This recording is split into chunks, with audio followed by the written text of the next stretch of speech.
ಇನ್ನು ದೇಶದ ಜನರಿಗೆ ಮತ್ತೊಮ್ಮೆ ಬೆಲೆ ಏರಿಕೆಯ ಶಾಕ್ ಸಿಕ್ಕಿದೆ. ಗೃಹ ಬಳಕೆಯ ಸಿಲಿಂಡರ್ ದರವನ್ನ ಕೇಂದ್ರ ಸರ್ಕಾರ ಮತ್ತೊಮ್ಮೆ ಹೆಚ್ಚು ಮಾಡಿದೆ. 14.2 ಕೆಜಿ ಗೃಹ ಬಳಕೆಯ ಸಿಲಿಂಡರ್ ದರವನ್ನ ಇವತ್ತು 29 ರೂಪಾಯಿ ಏರಿಕೆ ಮಾಡಿದೆ. ನಿನ್ನೆವರೆಗೂ ಕೂಡ 915 ರೂಪಾಯಿ ಇದ್ದಂತಹ ಸಿಲಿಂಡರ್ ದರ ಇವತ್ತು 944 ರೂಪಾಯಿಗೆ ಏರಿಕೆ ಆಗಿದೆ. 5 ಕೆಜಿ ಗೃಹ ಬಳಕೆಯ ಸಿಲಿಂಡರ್ ದರದಲ್ಲೂ ಕೂಡ 10.5 ರೂಪಾಯಿ ಏರಿಕೆ ಆಗಿದೆ. ಈ ಮೂಲಕ 3 ತಿಂಗಳಲ್ಲಿ ಎರಡನೇ ಬಾರಿ ಗೃಹ ಬಳಕೆಯ ಸಿಲಿಂಡರ್ ದರದಲ್ಲಿ ಹೆಚ್ಚಳ ಆಗಿದೆ. ಮಾರ್ಚ್ನಲ್ಲಿ 60 ರೂಪಾಯಿ ಹೆಚ್ಚಳ ಮಾಡಿತ್ತು ಕೇಂದ್ರ ಸರ್ಕಾರ. ಈಗ ಮತ್ತೊಮ್ಮೆ 29 ರೂಪಾಯಿ ಏರಿಕೆಯನ್ನು ಮಾಡಲಾಗಿದೆ. ದೇಶದ ಜನರಿಗೆ ಮತ್ತೆ ಮತ್ತೆ ಬೆಲೆ ಏರಿಕೆಯ ಶಾಕ್ ಸಿಗ್ತಾ ಇರೋದು. ಒಂದು ಕಡೆಯಲ್ಲಿ ದಿನಬಳಕೆಯ ವಸ್ತುಗಳ ಬೆಲೆಯಲ್ಲೂ ಕೂಡ ಏರಿಕೆ ಆಗ್ತಾ ಇದೆ. ಪೆಟ್ರೋಲ್ ಡೀಸೆಲ್ ದರದ ಏರಿಕೆಯ ನಂತರ ದಿನಬಳಕೆಯ ವಸ್ತುಗಳು ಮತ್ತಷ್ಟು ದುಬಾರಿ ಆಗ್ತಾ ಇದೆ. ಹೋಟೆಲ್ಗಳಲ್ಲೂ ಕೂಡ ಅಷ್ಟೇ ಬೆಲೆ ಏರಿಕೆ ಭಾರಿ ಪ್ರಮಾಣದಲ್ಲಿ ಏರಿಕೆ ಮಾಡುವಂತಹ ಪರಿಸ್ಥಿತಿ. ಯಾಕಂತಂದ್ರೆ ಕಮರ್ಷಿಯಲ್ ಗ್ಯಾಸ್ ಸಿಲಿಂಡರ್ನ ರೇಟ್ ಕೂಡ ಬಹಳಷ್ಟು ಹೆಚ್ಚಾಗಿದೆ. ಈಗ ಗೃಹ ಬಳಕೆಯ ಸಿಲಿಂಡರ್ನ ದರದಲ್ಲೂ ಕೂಡ ಮತ್ತೊಂದು ಬಾರಿ ಏರಿಕೆ ಮಾಡಿರೋದು. ಮಾರ್ಚ್ನಲ್ಲಿ 60 ರೂಪಾಯಿ ಹೆಚ್ಚಳ ಮಾಡಲಾಗಿತ್ತು. ಈಗ ಮತ್ತೆ 29 ರೂಪಾಯಿ ಜಾಸ್ತಿ ಮಾಡಿದ್ದಾರೆ. ಮಾರ್ಚ್ 7ನೇ ತಾರೀಕು 60 ರೂಪಾಯಿ ಏರಿಕೆ ಆಗಿತ್ತು. ಇವತ್ತು ಜೂನ್ 7, ಇವತ್ತು ಮತ್ತೊಮ್ಮೆ ಏರಿಕೆ ಆಗಿದೆ. 29 ರೂಪಾಯಿ ಇವತ್ತು ಏರಿಕೆ ಆಗಿರೋದು. 3 ತಿಂಗಳಲ್ಲಿ 89 ರೂಪಾಯಿ ಏರಿಕೆ ಆಗಿದೆ. ಈಗ ಒಂದು ಗ್ಯಾಸ್ ಸಿಲಿಂಡರ್ನ ಬೆಲೆ ಬೆಂಗಳೂರಲ್ಲಿ 944 ರೂಪಾಯಿ ಆಗಿದೆ. 14.2 ಕೆಜಿ ಗೃಹ ಬಳಕೆಯ ಸಿಲಿಂಡರ್ನ ದರ 29 ರೂಪಾಯಿ ಏರಿಕೆ ಆದ ನಂತರ ಈಗ ಬೆಂಗಳೂರಿನಲ್ಲಿ ಒಂದು ಸಿಲಿಂಡರ್ನ ಬೆಲೆ ಗೃಹ ಬಳಕೆಯ ಸಿಲಿಂಡರ್ನ ಬೆಲೆ 944 ರೂಪಾಯಿಗೆ ಏರಿಕೆ ಆಗಿದೆ. ಅದರ ಜೊತೆಗೆ ಸಣ್ಣ 5 ಕೆಜಿಯ ಗೃಹ ಬಳಕೆಯ ಸಿಲಿಂಡರ್ನ ದರದಲ್ಲೂ ಕೂಡ 10.5 ರೂಪಾಯಿ ಏರಿಕೆ ಮಾಡಿದ್ದಾರೆ. ಈ ಮೂಲಕ ಕಳೆದ 3 ತಿಂಗಳಲ್ಲಿ ಎರಡನೇ ಬಾರಿಗೆ ಸಿಲಿಂಡರ್ ದರದಲ್ಲಿ ಏರಿಕೆಯಾಗಿರೋದು ಗೃಹ ಬಳಕೆಯ ಸಿಲಿಂಡರ್ನಲ್ಲಿ. ಇನ್ನು ಈ ದರ ಏರಿಕೆ ವಿಚಾರಕ್ಕೆ ಸಂಬಂಧಪಟ್ಟಂತೆ ಸಹಜವಾಗಿ ಆಕ್ರೋಶಗಳು ವ್ಯಕ್ತವಾಗ್ತಾ ಇದೆ. ವಿಜಯಪುರದಲ್ಲಿ ಮಹಿಳೆಯರು ಆಕ್ರೋಶವನ್ನು ವ್ಯಕ್ತಪಡಿಸಿದ್ರು. ಸಿಲಿಂಡರ್ ಬೆಲೆ ಜಾಸ್ತಿ ಆದ್ರೆ ಜೀವನ ನಡೆಸೋದು ಹೇಗೆ ಅಂತ ಹೇಳಿ ಪ್ರಶ್ನಿಸ್ತಾ ಇದ್ದಾರೆ ಜನರು. ಕೇಂದ್ರ ಸರ್ಕಾರವನ್ನ ವಿಜಯಪುರದ ಮಹಿಳೆಯರು ಪ್ರಶ್ನೆ ಮಾಡ್ತಿದ್ದಾರೆ. ದಯಮಾಡಿ ಹೇಳ್ತೇವ್ರಿ, ಗ್ಯಾಸಿಂದು ತುಟ್ಟೆಗೆದ್ರಿ, ಮ್ಯಾಗಿನವ್ರಿ ಎಲ್ಲಾರು ತಿಳಿಸ್ರಿ. ಕಿರಾಣಿ ಸಂತಿ, ಕಾಯಿಪಲ್ಲೆ, ಆಮೇಲೆ ಡೀಸೆಲ್, ಪೆಟ್ರೋಲ್, ಆಮೇಲೆ ಸಿಲಿಂಡರ್ ಜಾಸ್ತಿ ಮಾಡ್ಯಾರ್ರಿ. ಅದನ್ನ ಕಡಿಮೆ ಮಾಡತ್ತೆ ದಯಮಾಡಿ ಕೇಳ್ಕೊತೀನ್ರಿ. ಗ್ಯಾಸೇ ಸಿಗ್ಲಾಕತ್ತಿಲ್ರಿ ಸರ್. ನಾವು ಮತ್ ಲೀಜ್ ಕಡೆ ಬೇರೆ ಕಡೆ ತಗೊಳಕತ್ತೇವ್ರಿ. ನಮ್ದು ಬಡತನ ಪರಿಸ್ಥಿತಿ ರೀ. ನಾವ್ ಕೆಲ್ಸಕ್ಕೆ ಹೋರೆ ನಮ್ದು ಹೊಟ್ಟೆ ನಡಿತೈತ್ರಿ. ಈ ತರ ಮಾಡಿದ್ರೆ ಹೆಂಗ್ ಮಾಡ್ಬೇಕ್ರಿ ಸರ್? ನಾವು ಒಲೆ ಬಾಡಿಗೆ ಮನೇಲಿ ಸೌದೆ ಒಲೆನೂ ಹಚ್ಲಾಕ್ ಕೊಡುದಿಲ್ರಿ. ಮತ್ ಹೊರಗಿನ ಊಟ ತಗೊಂಬಂದ್ರ ಕಾಸ್ಟ್ಲಿ ತುಟ್ಟಿರಿ. ನಮ್ ಮಕ್ಳು ನಾವು ದುಡ್ದಾಗೆ ನಮ್ದು ಹೊಟ್ಟೆ ನಡಿತದ್ರಿ. ಮತ್ 20 ರೂಪಾಯಿ ಜಾಸ್ತಿ ಆಗ್ಯದ್ರಿ. ಮನಿ ಬಾಡಿಗೆ ಕಟ್ಟಬೇಕ್ರಿ, ಕರೆಂಟ್ ಬಿಲ್ ರೀ, ಲೈಟ್ ಬಿಲ್ ರೀ, ಎಲ್ಲಾ ತರ ಕೊಂಡು ತಗೋಬೇಕ್ರಿ ನಾವ್. ಕಡಿಮೆ ಮಾಡ್ಬೇಕ್ರಿ. ಸಮಸ್ಯೆ ಅಂದ್ರ ಸರ್, 900 ಬರ್ದೆ 1,500 2,000 ಹಿಂಗ್ ಲೀಜ್ ಬ್ಯಾರೆ ಕಡೆ ತಗೋತೇರಿ. ಹಿಂದ ಅಮ್ಮಾರ್ ಕಡೆ ರೀ. ಅದನ್ನು ಸಿಗ್ಲಾಕತ್ತಿಲ್ರಿ. ಗ್ಯಾಸ್ 29 ತುಟ್ಟಿ ಆದ್ರ ನಮ್ಮಂತ ಜೀವನಗಳು ಮಾಡೋದು ಹೆಂಗ? ಮಕ್ಳು ಸಾಲ ಬಗ್ಗೆ ಮನಿ ಸಂತೀವಿ. ತಿಂಗಳ 10,000 ರೂಪಾಯಿ ಬರೋಟಿಗೆ ಮತ್ತೊಮ್ಮೆ ಕಮ್ಮಿ ಆಗಿರ್ತೈತಿ. ಹಿಂಗಾದ್ರೆ ನಾವು ಹೆಂಗ್ ಜೀವನ ಮಾಡ್ಬೇಕು? ಬಡಬಗ್ರು ಹೆಂಗ್ ಮಾಡ್ಬೇಕು? ಸಾಲಿ ಸಮಸ್ಯೆ ಇರ್ತದ, ಅಡಿಗೆ ಸಮಸ್ಯೆ ಇರ್ತದ. ಹಿಂಗ್ ಬರೋಟಿಗೆ ಮತ್ತೆ ಗ್ಯಾಸ್ ತುಟ್ಟಾಗ್ಯದಂಗ ಅವರು ಗ್ಯಾಸ್ನ ಮನಿತನ ಬರುದಿಲ್ಲ. ನಾವ್ ಎಲ್ಲಿ ಇರ್ತೀವಿ ಅಲ್ಲಿ ಹೋಗ್ಬೇಕಾಗ್ತದ.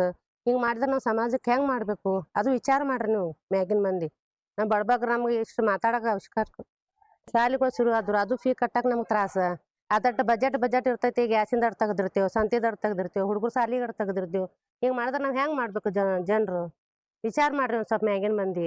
ಗ್ಯಾಸ್ ಮತ್ 29 ರೂಪಾಯಿ ಜಾಸ್ತಿ ಆಗೈತ್ರಿ. ಎಲ್ಲಾ ಹೊಳ್ಳೆ ಮಳೆ ಗ್ಯಾಸ್ ರೇಟ್ ಏರ್ಸಾಕತ್ರ ನಾವು ಬಡವ್ರ ಅಂತಾರ ಏನ್ ಮಾಡ್ಬೇಕ್ರಿ? ಎಲ್ಲಾ ಪೆಟ್ರೋಲ್ ಡೀಸೆಲ್ ಎಲ್ಲಾ ಏರ್ಸ್ಯಾರ್ರಿ.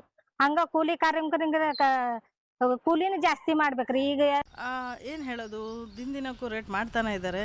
ಇದು ಕೇಂದ್ರ ಸರ್ಕಾರದ ಒಂದು ದುರ್ಬಲತೆಯನ್ನು ನಮಗೆ ತೋರಿಸ್ತಾ ಇದೆ. ಯಾಕಂದರೆ ಈಗ ನಮ್ಗೆ ಬಡವರಿಗೆ, ಜನಸಾಮಾನ್ಯರಿಗೆ ಬೇಕಾದಂತಹ ದಿನ ಬಳಕೆ ಆಗೋಂಥ ವಸ್ತುಗಳನ್ನ ಇಷ್ಟರ ಮಟ್ಟಿಗೆ ರೇಟ್ ಮಾಡ್ತಾ ಹೋಗ್ಬಿಟ್ರೆ ಹೆಂಗೆ ಇದು ಮಾಡಬೇಕು? ಕಾರ್ಪೊರೇಟ್ರ್ಗಳಿಗೆಲ್ಲ ಒಳ್ಳೇದು ಮಾಡ್ಕೊಳ್ತಾ ಹೋಗಿ ಈ ಥರ ಬಡ ಸಾಮಾನ್ಯರಿಗೆ ತೊಂದರೆ ಆಗ್ತಕ್ಕಂಥದ್ದು, ಹೋಟ್ಲು ಉದ್ಯಮದಾರರಿಗೆ ತೊಂದರೆ ಆಗ್ತಕ್ಕಂಥದ್ದು ಇದೆಲ್ಲ ಅವ್ರ ಗಮನಕ್ಕೆ ಬರ್ತಾ ಇಲ್ವಾ ಗೊತ್ತಾಗ್ತಾ ಇಲ್ಲ. ಆಮೇಲೆ ಹೇಳ್ತಾರೆ ಬಂಗಾರ ತೊಗೋಬೇಡಿ, ಗಾಡಿಗಳಲ್ಲಿ ಓಡಾಡಬೇಡ್ರಿ, ಸಾರ್ವಜನಿಕ ವಾಹನಗಳಲ್ಲಿ ಓಡಾಡಿ ಅಂತಾರೆ.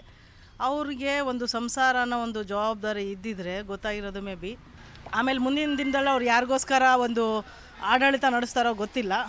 ಅಲ್ಲ, ತುಂಬಾ ತೊಂದರೆ ಆಗ್ತಾಯಿದೆ.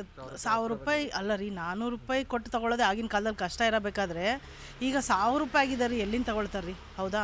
ಈ ಥರ ದಿನಗಳನ್ನ ತೋರಿಸ್ತಕ್ಕಂಥದ್ದು ಅವ್ರಿಗೆ ಎಷ್ಟು ಮಟ್ಟಿಗೆ ಸರಿ ಅನ್ನಿಸ್ತಾ ಇದೆ? ತುಂಬಾ ತೊಂದರೆ ಆಗ್ತಾಯಿದೆ. ಫೈನಾನ್ಷಿಯಲಿ ಅರ್ನಿಂಗ್ಗಳು ಕಡಿಮೆ ಇಲ್ಲ, ಕೆಲಸಗಳನ್ನ ತೊಗೊಳ್ತಾ ಇಲ್ಲ. ಹೌದಾ? ಈಗ ಆಲ್ರೆಡಿ ಎಲ್ಲ ನಿರುದ್ಯೋಗಿಗಳು ಜಾಸ್ತಿ ಆಗ್ತಾ ಇದ್ದಾರೆ. ಹಂಗೂ ಹಿಂಗೂ ದುಡಿಮೆ ಮಾಡ್ಕೊಂಡು ತಿನ್ನೋರು ಇದ್ರು, ಅವ್ರ ಹೊಟ್ಟೆ ಮೇಲೂ ಕಲ್ಲು ಹಾಕಿದ್ದಾರೆ ಈಗ.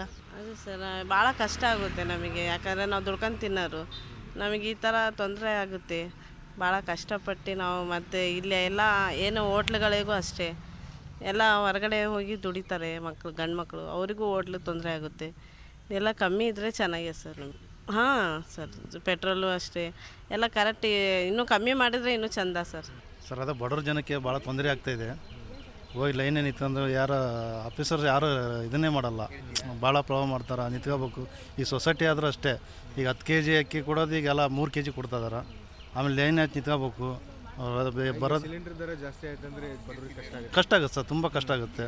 ಈಗ ಹೆಂಗೆ ಇದ್ದಂದ್ರೆ ಹೆಂಗೆ ಮಾಡ್ತಾರೆ ಬಡವರು, ಮಿಡ್ಲ್ ಫ್ಯಾಮಿಲಿ ತುಂಬ ಕಷ್ಟ ಆಗುತ್ತೆ ಸರ್. ಹತ್ರ 1000 ರೂಪಾಯಿ ಬಂದಿದೆ ಅನ್ಸುತ್ತೆ.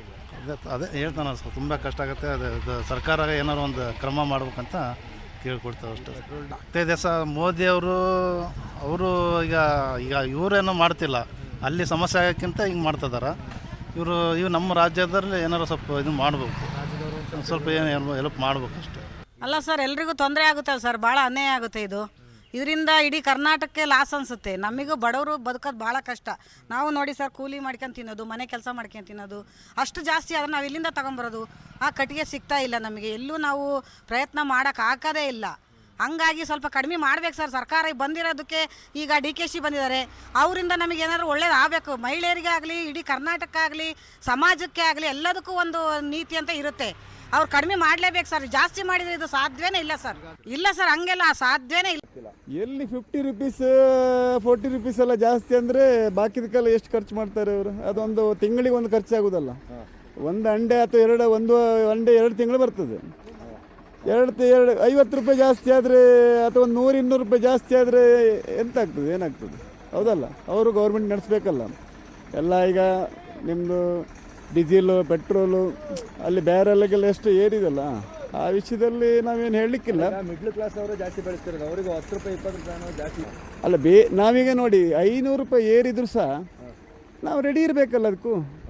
ಈಗ 500 ರೂಪಾಯಿ ಏರಿ ಅಂತ ಹೇಳ್ಕೊಳ್ಳಿ, ನಾವು ಇನ್ನೊಂದು ನೆಕ್ಸ್ಟ್ ಯಾರಾದರೂ ಬೇರೆ ಗೌರ್ಮೆಂಟ್ ಇದ್ದರೆ ಇದೇ ಸಿಚುವೇಷನಲ್ಲಿ 1000 ರೂಪಾಯಿ ಜಾಸ್ತಿ ಆಗಿದ್ದಿದ್ರು ನಾವು ಕೊಟ್ಟು ತಗೊಳ್ಳೇಬೇಕಲ್ಲ, ಬೇಕಲ್ಲ ನಮಗೆ.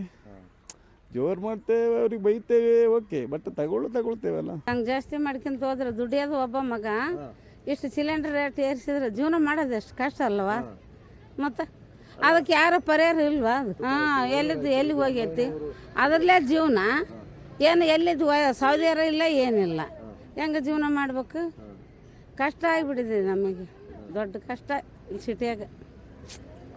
ಏನು ಮಾಡ್ಬೇಕ್ರಿ? ಅಲ್ಲಿ ಹಳ್ಳಿಯಾಗ ನಮಗೆ ಹೊಲ ಇಲ್ಲ, ಮನೆ ಇಲ್ಲ, ಏನಿಲ್ಲ. ಇಲ್ಲಿ ಬಂದು ಜೀವನ ಮಾಡಕತ್ತೀವಿ. ಮಗ ಒಬ್ಬನ ದುಡಿಯೋನು 9 ಮಂದಿ ತಿಂತೀವಿ. ಎಷ್ಟು ಕಷ್ಟ, ಅದನ್ನು ಯಾರು ಕೇಳೋರಿಲ್ವಾ? ಇಲ್ಲಿ ಗ್ಯಾಸ್ ರೇಟು, ನಮ್ಮದು ಗ್ಯಾಸ್ ರೇಟು ಜಾಸ್ತಿ ಆಗಿದೆ. ಅದರಲ್ಲೂ ಏನು ಮಾಡೋಕ್ಕಾಗ್ತಾ ಇಲ್ಲ. ಮನೆಗೆ ಸಿಗ್ತಾ ಇಲ್ವಲ್ಲ. ನಮ್ಮ ಆಟೋಗೆ ಹಾಕ್ಕೊಂಡು ಓಡ್ಸೋಕ್ಕಾಗುತ್ತಾ ನಮಗೆ? ಅದೂ ಆಗ್ತಾ ಇಲ್ಲ.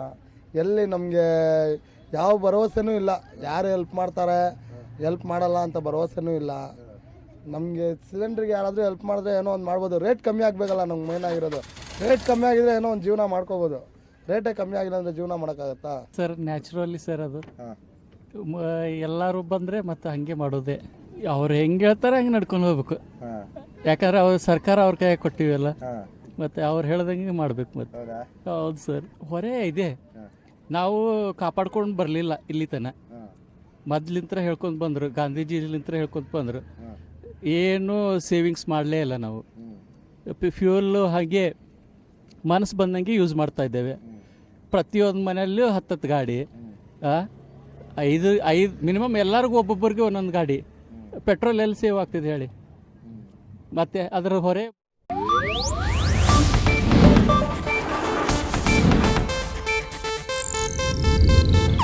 ಇದು ಏಷ್ಯಾನೆಟ್ ನ್ಯೂಸ್ ನೆಟ್ವರ್ಕ್ ಪ್ರಸ್ತುತಿ.